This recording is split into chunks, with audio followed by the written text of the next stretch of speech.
culturales que se realizan en la ciudad de Buenos Aires. Con entrevistas en vivo a destacadas figuras del teatro, la música, las letras y el cine. Conducción, Daniel Couto y Norberto Barleán. Con la colaboración especial de Elizabeth Luna Dávila. Jueves de 19 a 20 por la RZ. Comunicate al instante con la RZ. WhatsApp 11 6105 4846. WhatsApp la RZ. El sonido se transforma en energía. Y esa energía se expande por la red hacia todo el planeta. Estás escuchando la RZ. La RZ.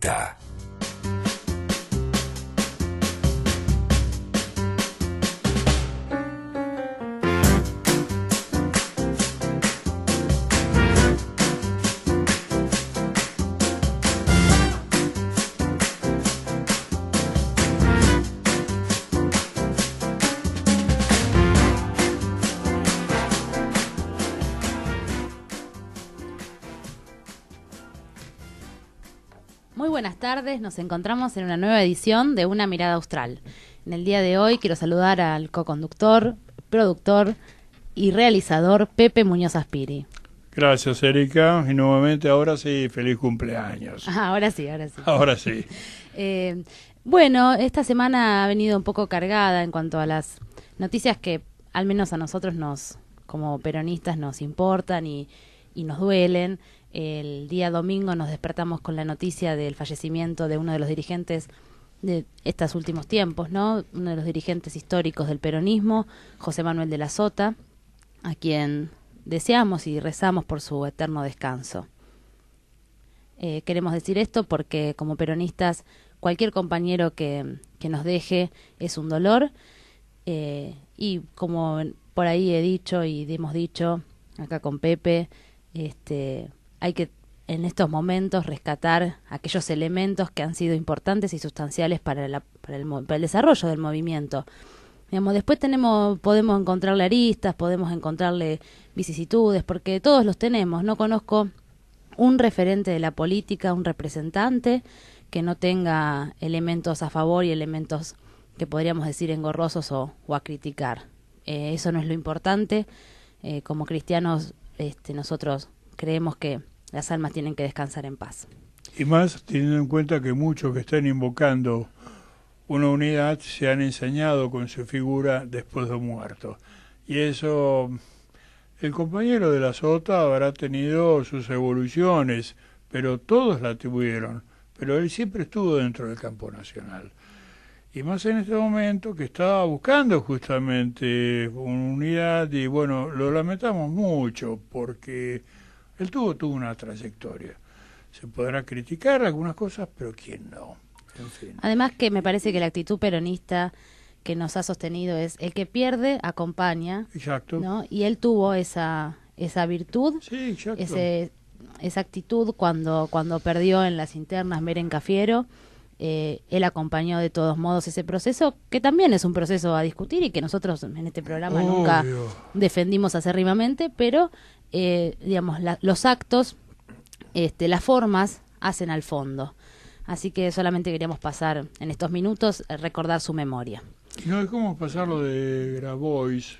Así es, en el día antes de ayer fue, sí.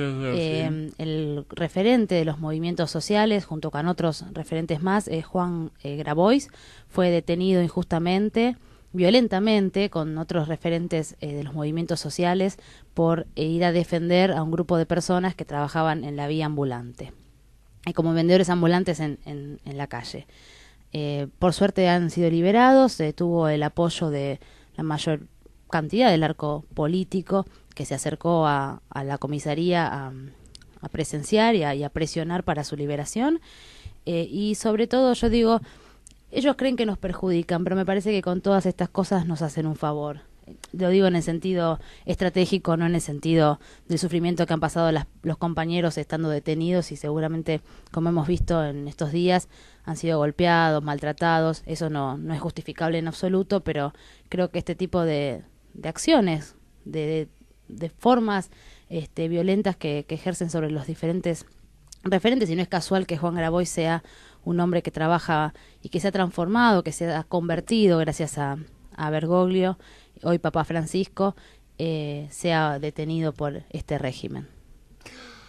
Sí, ahora vamos a hablar del programa de hoy, que justamente estamos en septiembre, que es el mes del educador, el mes de la educación, y tenemos el privilegio de tener acá presente con nosotros. Personalmente yo me siento muy orgulloso porque es amigo personal mío y es colega del Instituto Nacional de Investigaciones Históricas Juan Manuel de Rosas, pero debe ser una de las pocas personas, al menos la única que yo conozco, que se leyó las historias, las obras completas, también pueden llamarse las historias, ¿no? Y muy bien relatadas por otra parte, de Domingo Faustino Sarmiento, más de 50 volúmenes le llevó una vida, y él la fue señalando, y se especializó muchísimo. Dio una conferencia hace poco en el Instituto Rosas que comenzaba desde la pedagogía, en los tiempos precolombinos, porque como él bien dijo, acá se hacían pirámides, algo de geometría sabían, pasando cómo la educación a través de la Iglesia católica se va formando hasta finalizar en la figura, de el maestro, así entronizado por la historiografía liberal. Ahora, lo profundo y lo más interesante de la figura de Sarmiento, que es complejísima por otra parte, la da él porque yo pensé que cuando leo Pro y Contra de Sarmiento, de Luis Alberto Murray, más obviamente Sarmiento, el hombre de autoridad de Manuel Gálvez, digo, tengo cerrada esta figura. Claro, me faltaba leerlo a Miguel Ángel cuando escribe Sarmiento mentirosa de su historia. Bienvenido, Miguel Ángel Lentino, un orgullo que nos acompañes en este momento. Y quisiéramos que nos relates, aunque sea acotadamente, toda tu magnífica conferencia del otro día. Bueno, buenas tardes a ustedes. El agradecido soy yo de que me hayan invitado a esta casa y poderme dirigir a la audiencia que yo sé que es numerosa, es decir, porque la radio se escucha y mucho.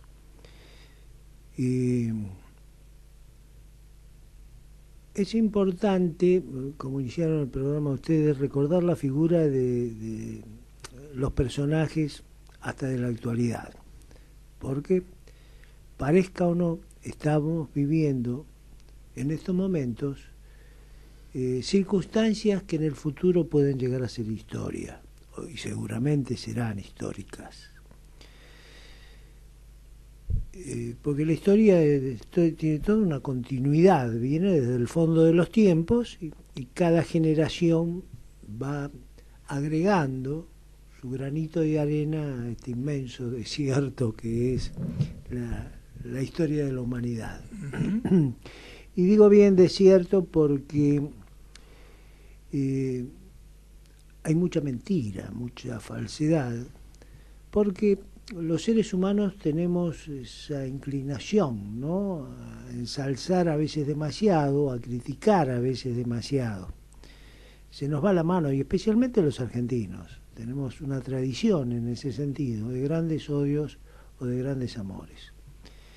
Y eso es grave, es grave hablando de historia, porque se toma partido, y entonces parece un Boca River, resulta de que no es así. Hay muchos equipos de fútbol, yo soy de San Lorenzo, por ejemplo, entonces no me produce ninguna emoción que pierda o gane River o Boca. Es decir, de cualquier manera, no soy un hincha fanático, desesperado, que no puedo dormir si pierde San Lorenzo, o me deliro si gana. Es decir, me alegro, me pone contento que mi equipo gane, pero hay que tomarlo todo, como decía Rudyard Kipling en su famoso If o Sí. Tratar al triunfo y al desastre de la misma manera, porque los dos son impostores. Y la realidad es esta. No quiero seguir avanzando, quería hacer un comentario en cuanto a José Manuel de la Sota. Yo tuve la suerte de tratarlo porque los dos éramos en su momento congresales del Partido Justicialista y nos encontrábamos en los congresos, y precisamente cuando tuve más oportunidad de charlar con él fue en el que estuvimos sentados codo a codo en pleno congreso, y los congresos son muy largos y hay mucha oportunidad de charlar y hasta de intimidad. Me acuerdo que fumaba mucho, y él me dijo, sí, estoy fumando 3 cajetillas por día, decía cajetillas. Después con el tiempo yo llegué a fumar 3 atados también por día. Son situaciones que se dan en la vida que uno, bueno, tiene una fuma automáticamente. Después hace más de 20 años que dejé. Pero precisamente era una de las oportunidades en que se ve la integridad de los hombres. Cuando hacía poco que había perdido a su hijita, que se ahogó en una pileta de natación. Y yo veía en él, y lo comentaba, y él hablaba sobre el tema de la entereza de este hombre, que seguía ocupándose del tema político, del tema social, y haciendo discursos, cuando, no sé, no debe haber nada peor que perder un hijo, ¿no? Porque cuando los hijos pierden a los padres, son huérfanos, guachos, hay muchas designaciones. Pero cuando un padre pierde a un hijo no hay palabra para representarlo. No existe la palabra que dice que un padre perdió a un hijo. Porque es ilógico, es antinatural. Y bueno, José Manuel era no solo un político íntegro que en toda su carrera tuvo una línea de conducta y una clara idea de qué país quería para los argentinos, sino que no hay en toda su historia, aunque lo pretendan manchar, un acto o un hecho que sea revulsivo, reprimible o anormal, como vamos a ver en el personaje que nos convoca. El personaje de Marras que nos convoca, ¿no?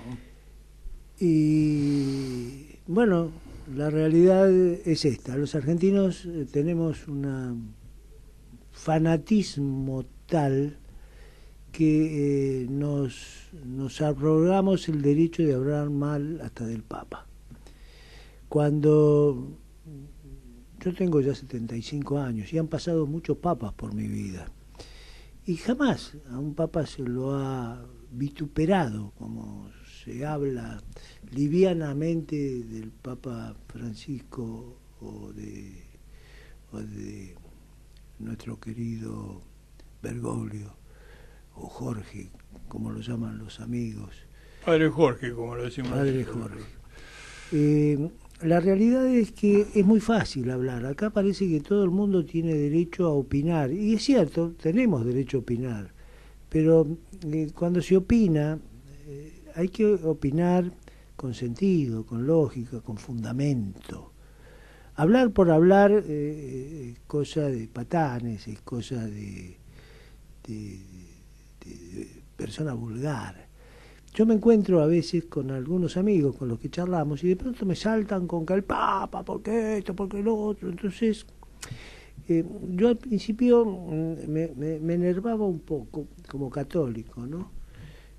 Si bien no soy papista ni soy un católico muy practicante, soy un católico respetuoso de las tradiciones, de la cultura que nos han... Sos un católico cultural, sos un católico profundo. Y no te quedas en las formas. Cuando me empiezan a hablar mal del Papa, entonces yo hago a su vez una pregunta. Mira, me sorprende que hables así del Papa. Quiere decir que vos sos un conocedor profundo de lo que teología. Es la teología. Habrás leído la Summa Teológica de Santo Tomás de Aquino, que también es muy voluminosa, es una cantidad enorme de tomos. No, por ahí hasta me preguntan qué escribió Santo Tomás. Que si lo leyeran dirían que es comunista. No. Bueno, entonces habrás leído, conocerás bien en profundidad la Biblia. No, la leíste. Pero para hablar de religión no solo hay que leer la Biblia, hay que leer el Corán, hay que leer el Talmud. Entonces uno tiene un poco de autoridad para hablar de religión. No, ¿qué es el Talmud? Bueno, dejemos entonces el tema teológico y pasemos a relaciones internacionales. Vos serás entonces un especialista en Cancillería, en temas de relaciones internacionales, porque no sé si sabrás que el Papa es el jefe de un Estado que está compuesto por una población de más de 1.000 millones de almas, que son los católicos que están desparramados por toda la tierra, y él habla en representación de todos esos católicos. Y las cancillerías, ninguna, salvo en un país alocado, el jefe de Estado habla lo que se le da o hace lo que se le da la gana, es decir, tiene que seguir una norma, una trayectoria, máxime en la Iglesia Católica, que tiene 2.000 años, casi 2.000 años de trayectoria, y que viene con una tradición judía de la cual está basada, que es una religión básicamente judeo-cristiana, que tiene 4.000 años. Entonces hay toda un andamiaje que, por muy santo que sea el Papa, no puedes llevárselo por delante ni darlo vuelta como una media. Es decir, entenderás entonces mucho. No es un tema. Bueno, entonces, ¿cómo cuerno se te ocurre criticar al Papa si vos no sabés ni sonarte los mocos? Entonces, si me respetás, entonces dejemos este tema, porque si seguís hablando te voy a tener que mandar allá a pasear. O darte un bife, porque aparte es un jefe de Estado, de un Estado chico, si vamos al caso, 50 hectáreas, pero que tiene hasta un ejército propio, que es la Guardia Suiza, donde, si bien está en territorio italiano, la ley de italiana no rige. El Vaticano es el Vaticano. Más allá de porque eso, aparte de eso está por inclusive el Tratado de Letrán, ¿no?, que se firmó en determinado momento. Pero a mí me causa gracia, porque coincido con vos, cuando veo la cantidad de pseudo-teólogos que han surgido en este momento y que me dicen, el Papa es un heresiarca. Le digo, se harán 7. Por eso no sabía que vos eras un tipo de comunión dominical. No van a misa hace 20 años, ¿no? Pero no solo la bronca con él, primero porque es argentino. Estoy hablando de los propios argentinos que tienen bronca porque es argentino.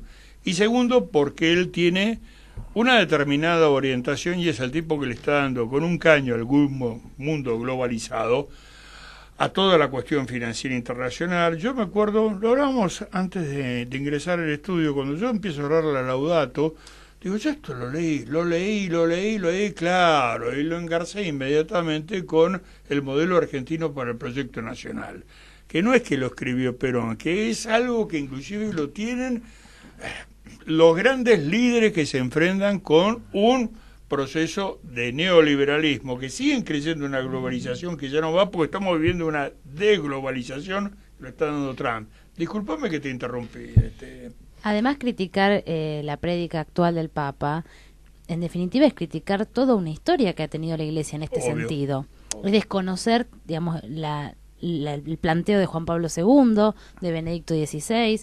Digamos, hay todo un proceso de Pablo I. Digamos, hay todo un proceso que la Iglesia está haciendo en esta idea de la opción por los pobres y en esta idea de prevalecer a los más desprotegidos. Y creo que eso es lo que lamentablemente a muchos les es incómodo.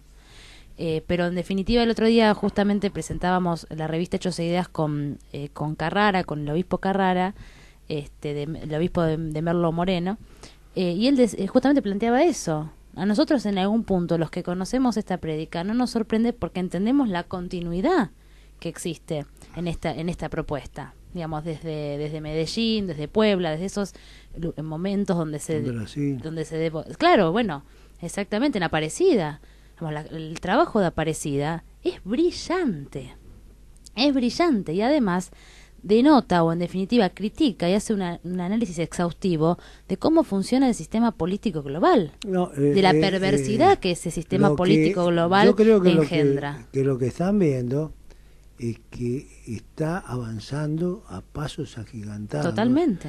Dentro de esta marcha lenta a los que nos tiene acostumbrado la Iglesia. Es decir, él está acelerando tiempos que podemos decir que tal vez se puedan contar en decenios o en siglos. Sí, coincidimos, Miguel Ángel, sí. Y entonces temen que ese ejemplo cunda. Bueno, de la misma manera que Churchill lo definió muy bien cuando lo expulsan a Perón del gobierno acá en la República Argentina, cuando dice que la caída de Perón era el triunfo más importante para Inglaterra después de la Segunda Guerra Mundial. Y que no lo iba a dejar en paz hasta el fin de sus días. Está dicho por él. Sí, y perseguirlo más allá. Y tenemos al nieto que sigue hablando porque... el nieto dijo, después de nuestra derrota de Malvinas, hay que revolcar a la Argentina en el barro de la humillación. Es decir, para mí es un privilegio que Inglaterra, o Gran Bretaña, la Inca, la perra, no se elija como enemigo, ¿no? Pero siguen con la vieja política, ellos tienen una línea. Son coherentes, y admirables. Ahora yo te digo, si yo fuera inglés, la verdad admiraría a la Thatcher. Obviamente, pero el problema es que no somos ingleses. Entonces yo desde la óptica de argentino, bueno, tengo que hablar como argentino. Es decir, yo juego para el equipo, para San Lorenzo. Pero Miguel Ángel, yo el año pasado estuve 3 días en Inglaterra, que me saqué una foto que vos ya la viste haciendo el corte de manga a Churchill, todo esto. Dicho sea de paso, el Papa de San Lorenzo. Ya lo sabemos, no es necesario que lo aclare, no es necesario que hable del Papa Cuervo. Y me dijeron, pero te fuiste a Inglaterra, le digo, sí, a la matriz del imperio. Es un país admirable. ¿Saben una cosa? Sí, amigos? A ver... El Papa Cuervo, sí. Yo nací en Flores, muy cerca de lo que es Varela y lo que es hoy Avenida Eva Perón. Y cerca de Almagro. No, Flores. Flores, San José de Flores, sí. San José de Flores. Exactamente a 5 cuadras donde nació también en su casa el Papa Francisco. Sí. Y da también la casualidad de que no solo somos ambos porteños, de Flores, ni que hablar que somos argentinos y suramericanos, sino que concordamos en San Lorenzo y concordamos dentro de lo que es la idea de país o la idea del modelo que fue mejor para la República Argentina, que fueron los años más gloriosos de nuestra existencia, por lo menos de la mía. Es decir, concordamos en un montón de cosas, nacimos bajo el mismo cielo y muy cerca uno del otro. Él es un poquitito mayor que yo. Pero la realidad es que somos del mismo rincón.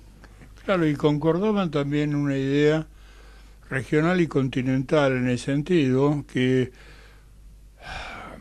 la intensa relación intelectual de Jorge Bergoglio, estoy hablando de Jorge Bergoglio cuando todavía no era Francisco, que tuvo con este gran argentino oriental, así se definía a sí mismo, que era el Tucho Metolferré, y que varios seguidores de él, como Carriquiri y otros tantos, siguen manteniendo, ¿no? Una concepción que se opone justamente a cierto europeísmo que hemos tenido en nuestros dirigentes durante muchísimo tiempo. Y bueno, en el caso de Sarmiento, sobre el que vos escribiste, que no era tanto un europeísmo, sino comprensible en su momento, su admiración por la pujante burguesía norteamericana cuando él fue embajador en los Estados Unidos. No estoy justificando, estoy tratando de ver las cosas en contexto histórico. Tengo mis aprensiones. A ver. Mucho antes que Sarmiento, acá habló acerca de lo que se interpretaba por un sistema de gobierno federal, José Gervasio de Artigas. Por el propio Dorrego. Dorrego también. Dorrego también. Manuel Dorrego, que había vivido en Estados Unidos, en Baltimore. Claro, pero estaban hablando del sistema federalista, no estaba hablando de la pero estábamos hablando acerca de lo aplausible que resultaba en ese momento. Por lo demás era monárquico, esa democracia presidencialista, este sistema completamente distinto al europeo. Sí, el de Hamilton. Yo estoy completamente de acuerdo en que los sistemas de gobierno son todos buenos o malos según quien gobierna. Muy buena definición. Por ejemplo, muy buena definición. Hubo en la historia de la humanidad grandes monarcas. Hubo extraordinarios reyes que han llevado a su país, a su pueblo, a su nación al cenit.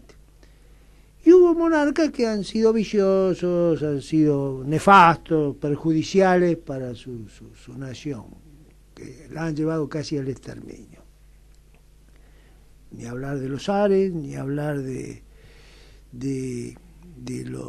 algunos dictadores, que la palabra dictador no quiere decir tirano. No, es una institución romana la dictadura. Es una institución claro, romana. y tiranos es una institución griega. Pisístatro, que fue... Claro, pero son distintas. Son distintas, claro, y son formaciones históricas distintas. Pero hubo grandes dictadores y hubo dictadores nefastos. Acá en la Argentina lo hemos tenido.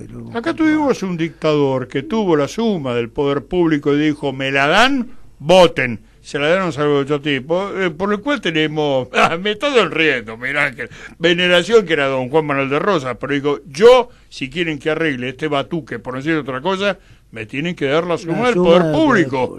Y entonces, ¿qué es la dictadura? Que es una magistratura romana que la tenía, por ejemplo, el sencillo Cincinato, cuando dijo, denme todo esto para salvar a Roma. Pero vos sabés que él pidió que se la dieran por votación. Por votación, exacto, y hubo solamente 8 votos en contra. O sea que superó el 1000%, es decir, sí, el 1 por 1000 le votó en contra, menos del 1 por 1000. Menos por el 1 por 1000.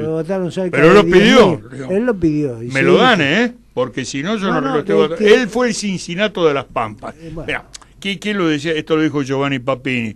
Rosa fue el César de la Pampa y Dorrego fue su Graco. Y viene a colación Dorrego porque también tiene admiración por ese sistema federalista de Hamilton. Pero además el sistema federalista que proponían tanto Dorrego como Artigas o algunos de los grandes caudillos, a pesar que la palabra caudillo no lo santifica, porque hubo caudillos acá que, bueno, mejor olvidarse. Sí. Y algunos caudillos que se dicen federales también, cuidado. Sí, claro que sí. La realidad es que estos, especialmente, estamos hablando de Artigas y Dorrego, eran hombres muy queridos por el pueblo, los padrecitos, el padrecito lo llamaban. Es decir, el padrecito de los pobres, el padrecito de los humildes, el hombre protector. Es decir, eran hombres queridos, no solo por su calidad humana, sino por su sensibilidad, por su entender al próximo, al que tienen al lado, que es muy difícil. Es decir, hasta por un padre a veces hacerse querer como los querían a estos hombres las masas resulta difícil. Es decir, hay que predicar con el ejemplo, y se predica con el ejemplo todos los días, no es una cosa que uno dice, bueno, de vez en cuando hace un hecho un hecho memorable, no, todos los días Cotidiano, hay que regar claro. esa plantita, y es más, todo lo que uno pueda haber cosechado, sembrado, con una sola mala acción desaparece. Porque los seres humanos conformamos un todo. Cuando yo escribí este libro, Sarmiento, mentirosa de su historia... Mostrarlo por favor, que me gustaría que vean la tapa, que es sobre todo la foto de él cuando se disfraza de general. Bueno, Cuando se disfrazó de general, una vez que tuvo un Se uniforme, sacó- y en base al cual después pidió por ese generalato trucho acciones en las tierras de la conquista del desierto. Pero esto vas a hablar bueno, vos, bueno, fue ganando los galones, no llegó a general de entrada nomás, fue ganando en el terreno de la pluma, defendiendo De chamullo, los sí. intereses, porque en el campo de batalla jamás. No. Porque hubo muy pocos militares argentinos que realmente se han ganado los galones en el campo de batalla. Uno de ellos fue Dorrego, que llegó a coronel. Otro también fue y Roca, que pero no fue Mitre pero ni no este. quiso que, pues se le había propuesto ascenderlo a general y dijo, No lo quiso porque no los había ganado en batalla. este ascenso no lo gané en batalla. Exacto. Desgraciadamente se lo ascendió a general hace un par de Hace años. relativamente poco por decreto. Por decreto, contra la voluntad de Manuel Dorrego, que Exacto. no quiso ser general en vida. O sea que estamos hablando de personajes muy especiales. Y todos los personajes son especiales. Y yo escribí un libro sobre Domingo Faustino Sarmiento, y vino en este mes de septiembre, que he hablado ya en varios lugares acerca de esta figura, a la que he llegado a admirar, porque cuando uno le enseña desde chiquitito, de la escuela primaria, de que el niñito Sarmiento era el muy aplicado, el mejor amigo, el que jamás faltó a clase, el hombre de las ideas, el hombre, como nos obligaban a cantar el himno que decía que era el más grande entre los grandes, padre Por la del pluma, auto, por la espada y la Sarmiento, palabra. Sí. tal. Entonces uno va adquiriendo eso y llega a decir, hay que hablar de Sarmiento. Entonces, en una oportunidad me tropecé ahí, yo me jubilé en la legislatura de la Ciudad de Buenos Aires, y a donde llegué a ocupar el cargo de director general, y me interesó porque me encontré con las obras completas de Domingo Faustino Sarmiento. Y me asombró la cantidad de tomos. Son 52 tomos más un 53 tomos que es el índice general, como para buscar algo. Como así lo tiene también la enciclopedia Pasacalpe. La enciclopedia británica, sí. Tienen un índice general porque si no, entre tantos tomos es imposible ubicar la continuidad, porque va pasando de un tomo al otro. Bueno, entonces la curiosidad me llevó a ir leyendo. Empecé con Recuerdos de Provincia, después que era el tercer tomo en realidad, pero después volví para atrás y empecé desde el primero. Dije, vamos a leerlo como se debe leer, ordenadamente. Empecé por el primero y fui leyendo. Y me llamó mucho la atención la cantidad que escribió. En total son más de 20.900 páginas sin contar los índices, ¿no? ¿Usted leíste eso? Me llevó años. Y fui anotando algunas cosas y me llamó la atención la franqueza de este hombre, ¿no? Porque, por un lado, dice muchas cosas, a pesar de que casi no terminó la escuela primaria, escribe muy bien, porque se ve que ha leído y ha leído mucho, aunque no creo que tanto, porque si leyó y dijo que España, está escrito, es la nación más pobre de escritores que se conoce, Se olvidó el Quijote. Se olvidó Entre otros. de cientos de escritores anteriores a A Sarmiento y coetáneos de Sarmiento, que ya eran famosos a nivel mundial. Bueno, pero Ortega y Gasset decía que Sarmiento odiaba a España como solamente un español puede hacerlo. Sí, pero... Se dejó llevar por esos arrebatos, como se dejaba llevar todo. Pero Después, si hay tiempo, hablemos de las orgías. Vuelvo a la continuidad. Sí. Si vamos a hablar de la personalidad íntima es otra cosa. Sí, obviamente, lo dije así como un chascarrillo. Graves falencias. Hoy en día hubiera sido juzgado por pervertido, por violación de menores, por escandaloso, no hubiera podido ser profesor, ni maestro, ni... No, obviamente. Cosa que bueno, tampoco lo fue, porque él mismo confiesa, 4 años antes de morir, en Santa Rosa, Chile, en un discurso, que está en sus obras, dice, fui chileno, señores, os consta a todos. Claro, defendió los intereses chilenos, tal, ya sigue el problema que tenemos en el sur argentino. él entregó el límite, canal de Magallanes. es porque Sarmiento decía que la Patagonia entera le correspondía a Chile y hasta dudaba si le correspondía Mendoza, San Juan y San Luis. Es decir, era un verdadero enemigo de la Argentina en ese momento, claro, era como antirrocista. Entonces, si podía entregar a todo el país... Se entiende lo de Cuyo porque integraba la Capitanía General de Chile, pero él justamente habla de la soberanía y lo dice en los artículos, perdón, lo estoy tomando de tu libro, ¿no? En el Progreso, con respecto a toda la Patagonia, el sur del río, ni siquiera Negro, el río Colorado para abajo, la mitad de la Pampa, ¿no? Bueno, pero por otro lado escribía de una forma, cuando escribe el Facundo, y nosotros lo hemos hablado, lo lee Rosas y dice, así se ataca, señores, a ver si alguno de ustedes me defiende acá. Porque el Facundo, ya está, sombra terrible de Facundo, iba a buscarte Shakespeareado, tiene esas cosas como Calíbar el arrastrador, no, pluma tenía, el problema al servicio de qué, ¿no? Y era un tipo muy envenenado, muy llevado por ataques al hígado. Pluma hubo varias, si uno lee Echeverría en la Cautiva, no pude pagarlo, sí. O El Matadero, también encuentra con que hay una pluma florida. Obviamente que en El Matadero estamos hablando justamente. Pero ahí habla, en El Matadero, él hace un paisaje de la época de la Confederación que es realmente ruin. Absolutamente ruin, sí.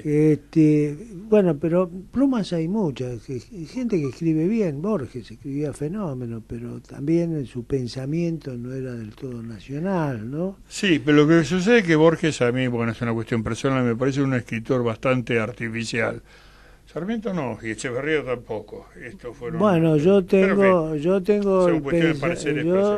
tenido trato con grandes, considero grandes personajes, grandes escritores, y en privado, porque lógicamente hablar en contra de Sarmiento en público es muy difícil, hay que ser medio loco. Es decir, porque te tirás a toda la inteligencia en contra. Es muy fácil que te critiquen por criticar a Sarmiento, porque se lo da por sabido que es el la inteligencia que no igual, leyó por otra parte a Sarmiento. Yo quiero hacerle una objeción. No, todas las que quieras. Pero lamentablemente, digo lamentablemente porque lo que viene, digamos, la crítica es peor que la defensa. Y estos últimos años, por lo menos como yo me he formado como historiadora, me ha sucedido al contrario, que ahora en las academias se insulta a Sarmiento, pero ya incluso sin profundizarlo, ¿no? Digamos, bueno, un genocida. Bueno, ¿no? Ese es el chascarrillo. Pero no es un chascarrillo, perdón. No es un chascarrillo, cuidado que no sé si mató más gente que Galtieri. No, eso estamos de acuerdo. Digo que el chascarrillo, en estos momentos genocidas, también se le aplica a Rosas, mató a Indio la Conquista, pero yo lo que voy es que hoy, en esta situación de relativización de todo, en este clima de la posmodernidad, ataca a Sarmiento, también injustamente, digamos, o al menos a mí ¿Por me qué da esa injustamente? sensación. ¿Lo leíste a Sarmiento? Por supuesto, y me sucedió que yo, en mi formación, consideraba obviamente a Sarmiento... Posiblemente tengas deformación. Perdón. Porque ojo que formación es muy difícil. No, le puedo explicar. No, por supuesto que no me leí los 53 tomos, señor, pero algunas cositas he leído. Entonces, pedacitos. No, bueno... ¿Qué quiere? Tómeme una prueba, profesor. Yo le respondo, favor, no tengo problema. Me sucedió al contrario, que por ahí tenía ese precepto de ubicarlo a Sarmiento en un tipo completamente brutal, en un tipo que en definitiva había jugado en contra de los intereses de la nación, que eso son partes de la verdad, pero también me sucedió, como decías vos, Pepe, cuando lees al Facundo, encontrás también una descripción fenomenal de lo que era el gaucho, de lo que era el momento, digamos, y una pluma muy muy rica, muy interesante. Pero si el mismo incluso uno encuentra una cierta admiración de Sarmiento hacia el gaucho. El mismo Sarmiento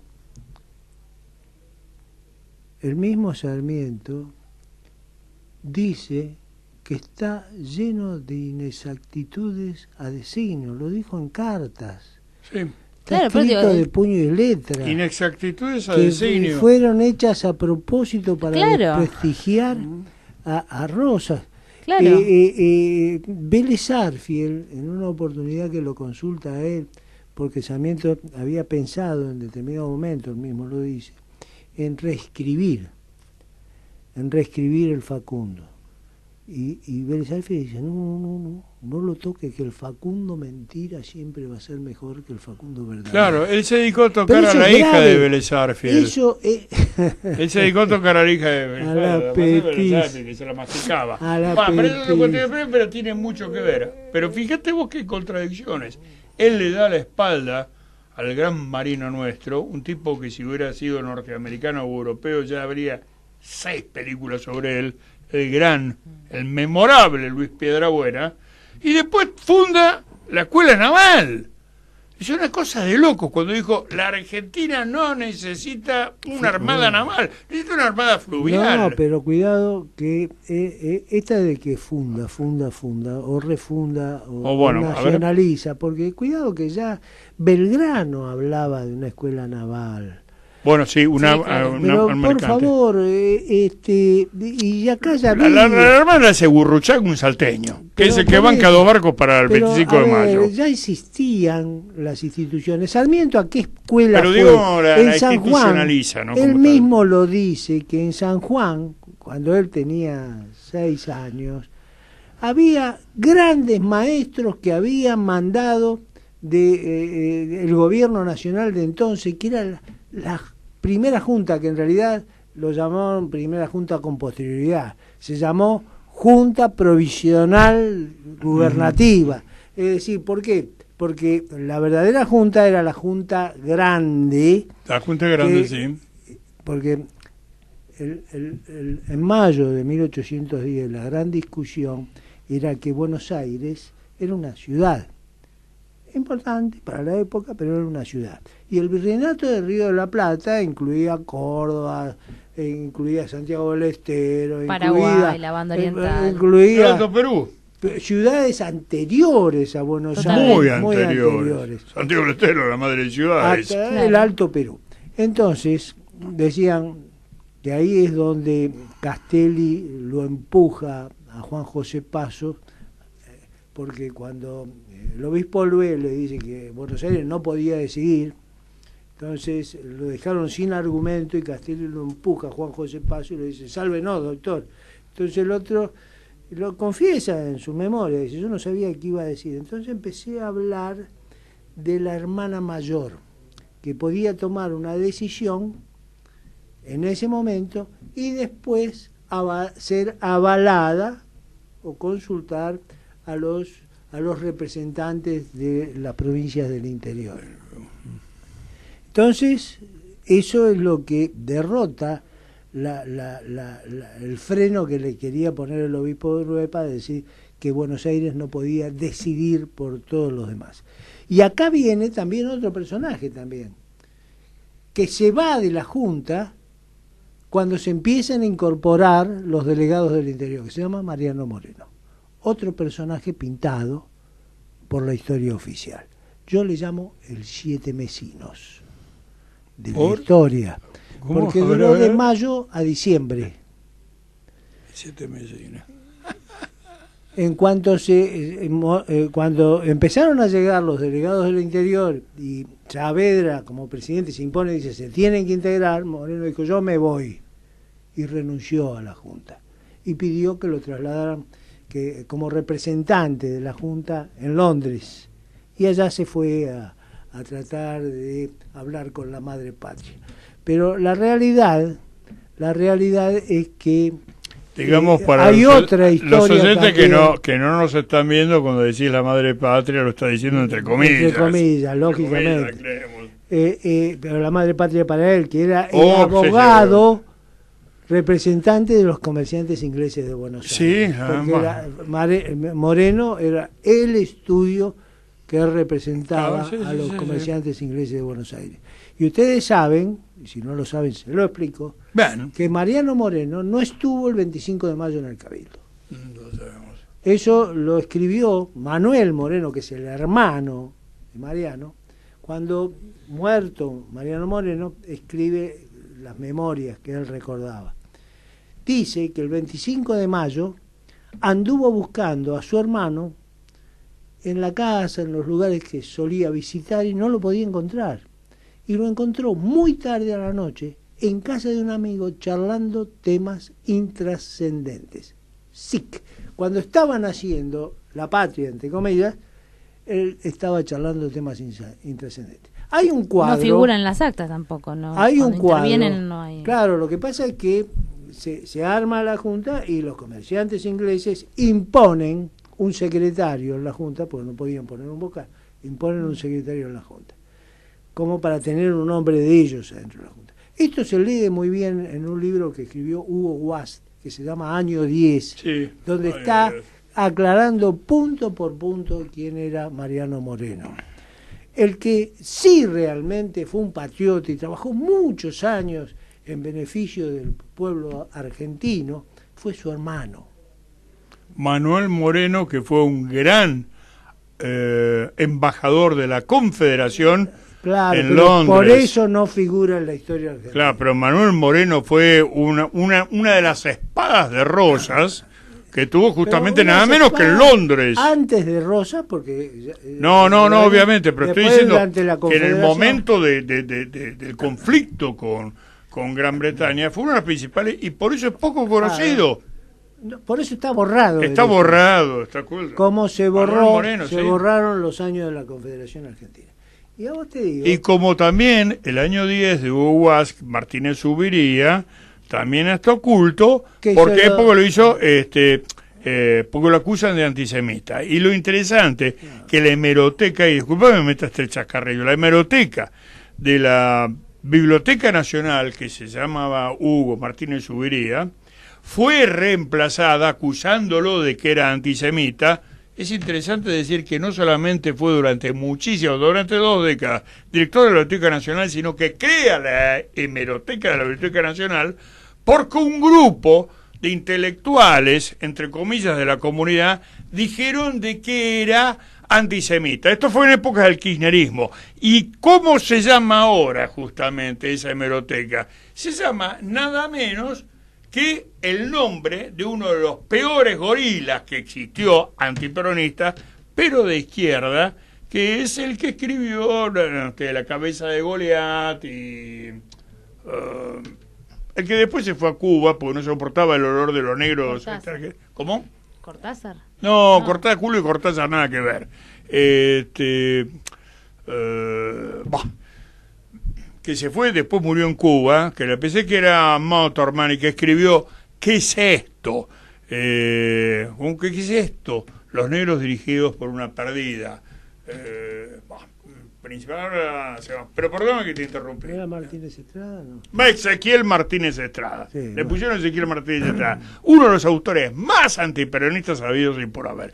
¿Quién precedía toda esa comisión? No solamente los muchachos de 678, sino José Pablo Feynman y otros tantos más.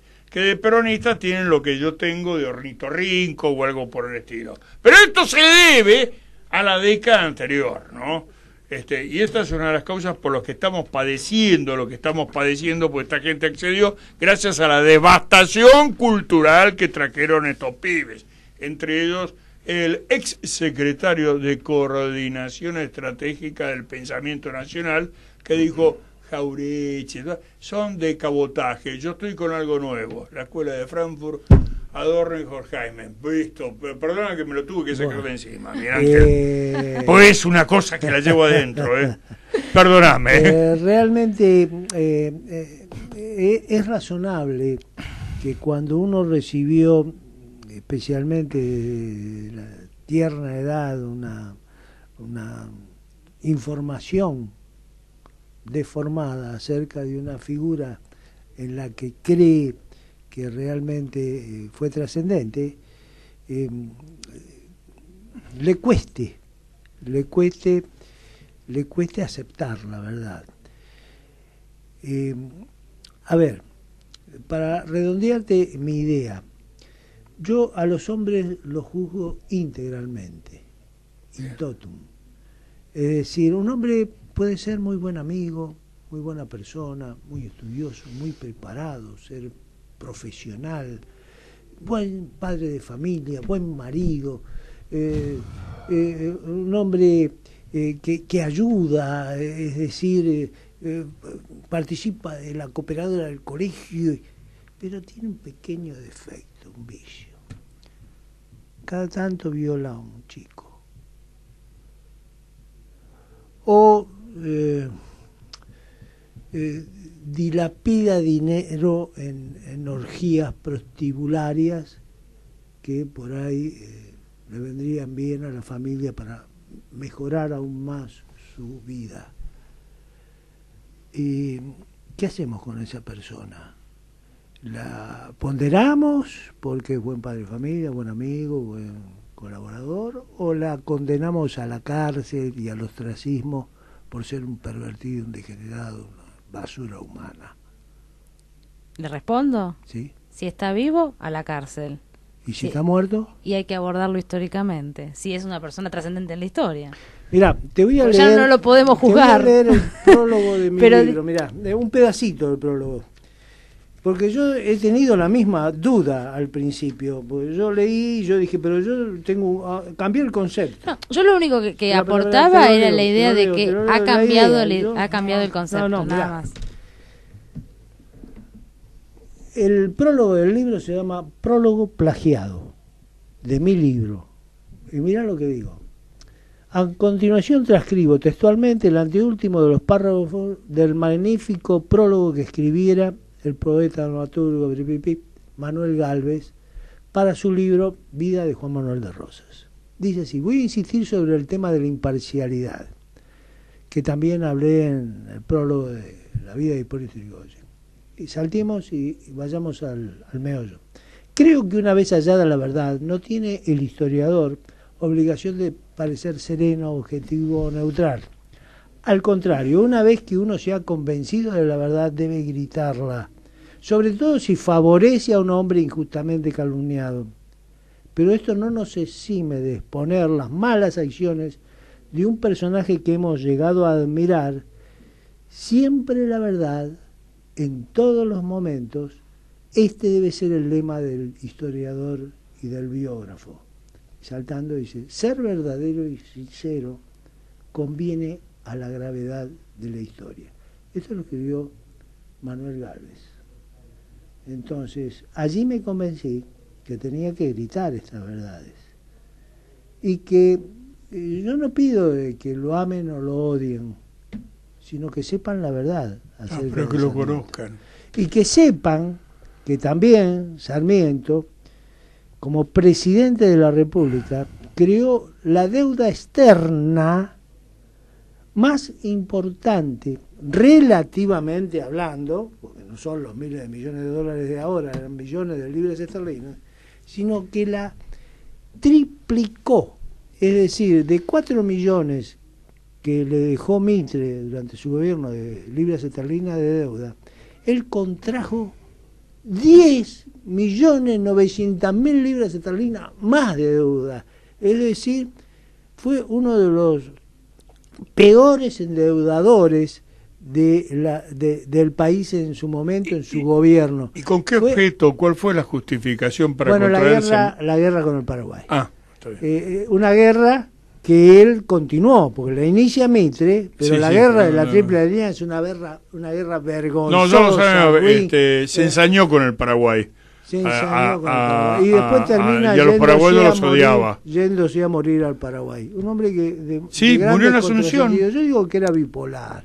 Eso es lo que llama la atención, los contrasentidos, los vaivenes, ¿no? De su historia. Pero por eso te digo, forma un todo. Totalmente. Le queremos agradecer por participar de este favor, programa. Yo agradecido soy de ustedes y disculpen a los oyentes si he dicho alguna susceptibilidad. Pero para nada, en absoluto. Yo iba a seguir, pero se nos cayó el tiempo. Gracias, Miguel Ángel. Muchas gracias por acompañarnos. Que es la primera, pero no va a ser la última vez. Porque hay muchos temas, no solamente Sarmiento y la educación, para hablar contigo. Nos encontramos el próximo jueves, nos escuchamos el próximo jueves en Una Mirada Austral. Gracias a todos.